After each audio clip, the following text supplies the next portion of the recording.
Hi, in this video, we will compare salaries versus dividends.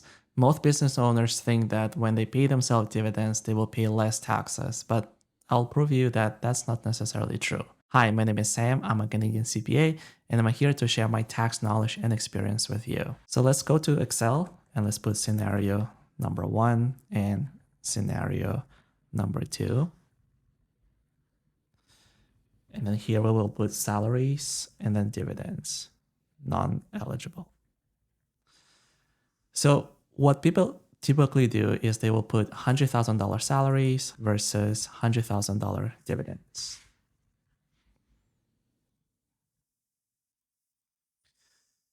And then let's calculate personal tax. Now it's hard to manually calculate personal tax, so let's use Tax Tips Calculator, my trusted online calculator here. Let's select Ontario, and then we'll put $100,000 as employment income. And then we scroll all the way down. We'll have to pay $20,000 personal income tax. And then CPP. Let's ignore EI for now.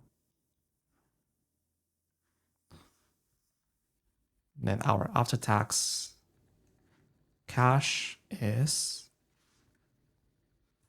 $75,000. With dividends, let's copy this, go up, delete this, and then find non-eligible dividends, Canadian non-eligible dividends, the actual dividends, and then scroll down. So here, we will only pay $13,000 in taxes. So then the after-tax cash is $86,000, and then the difference is about $12,000. So if you just look at these numbers, you will say like, sure, let's pay dividends because we will save $12,000 in taxes. But that's not the right way to approach it. And that's because when you pay dividends, you also have to pay corporate taxes. And that's something that hasn't been accounted here yet. So let's do the proper analysis. Let's copy scenario 1 and 2. And the first thing is corporate level. So here, let's say revenue of $100,000, salaries. And here we'll put dividends, $100,000. And then CPP and salaries. So when we pay about $100,000 in salaries, the corporation has to contribute into CPP first. So it will be around the same amount. So then we can only pay $95,000 in salaries. Taxable income, in this case, is 0. And then the corporate tax, let's assume that we are in Ontario, so it's 12.2%. 12.2% of nothing is still nothing. So then after tax income is also nothing, right? Whereas with dividends, we don't have any deduction. So then our taxable income is $100,000. And then we have to pay 12.2% tax rate. So then our after-tax income is $87,800. So then amount available for distribution is $87,800. So now on personal level, salaries. So here our salary is $96,000, and then dividend is $87,800. So as you can see, these two numbers are not the same, which is why this analysis is wrong and this is more accurate. So now let's just copy this, personal tax, go back to the calculator. Let's delete this $100,000 and put $95,000 here. We go down, still the same amount of CPP. And then the personal tax is $19,000.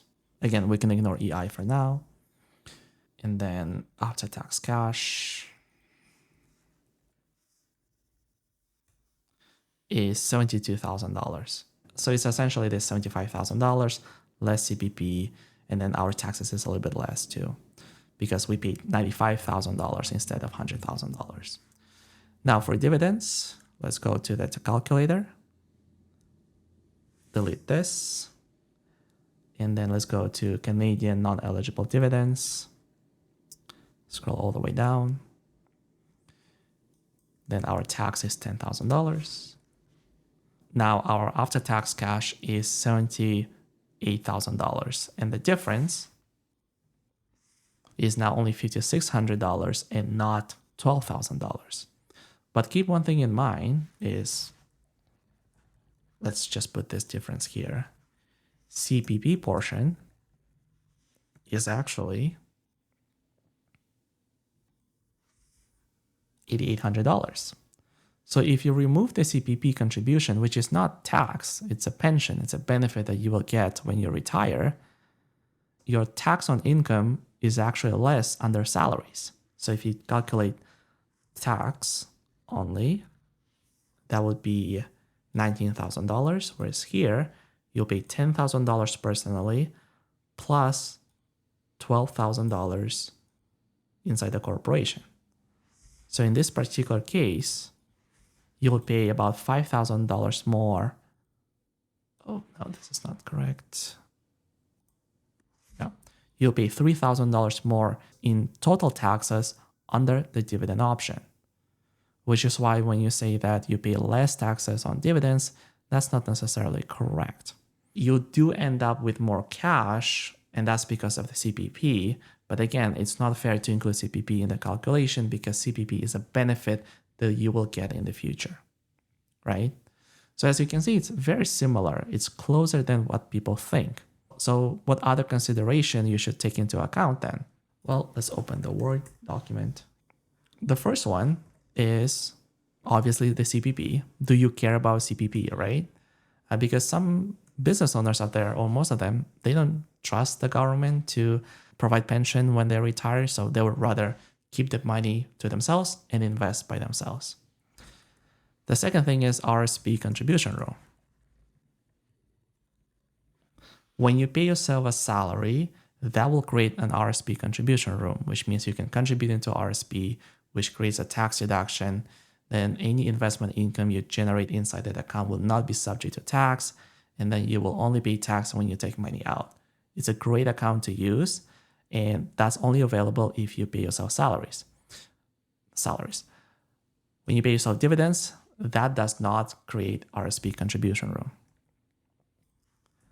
Deductible expenses like childcare expenses. So if you have childcare expenses and you have salaries, you can use childcare expenses to reduce your taxable income, and therefore you will pay less personal taxes.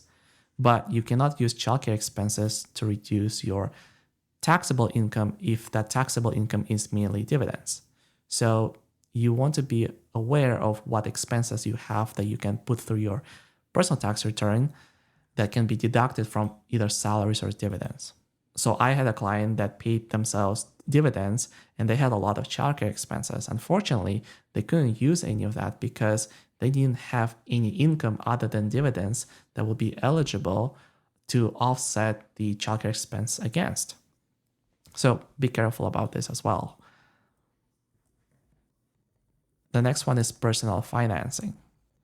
So if you're planning to apply for a mortgage or for other loans, usually when you have salaries, lenders tend to like it more.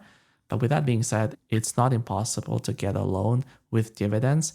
It's just you have to work with a lender, and they may look into how much your company makes and how much you make personally, and they will take that into consideration. But generally speaking, if you have salaries, it is easier to apply for a loan. The other considerations, this is a little bit more advanced, but does your corporation has non-eligible refundable dividend tax on hand or eligible refundable dividend tax on hand balances? Because if you do, when you pay yourself dividends, your corporation can get a tax refund or dividend refund. So in that case, paying dividends may be a bit more attractive.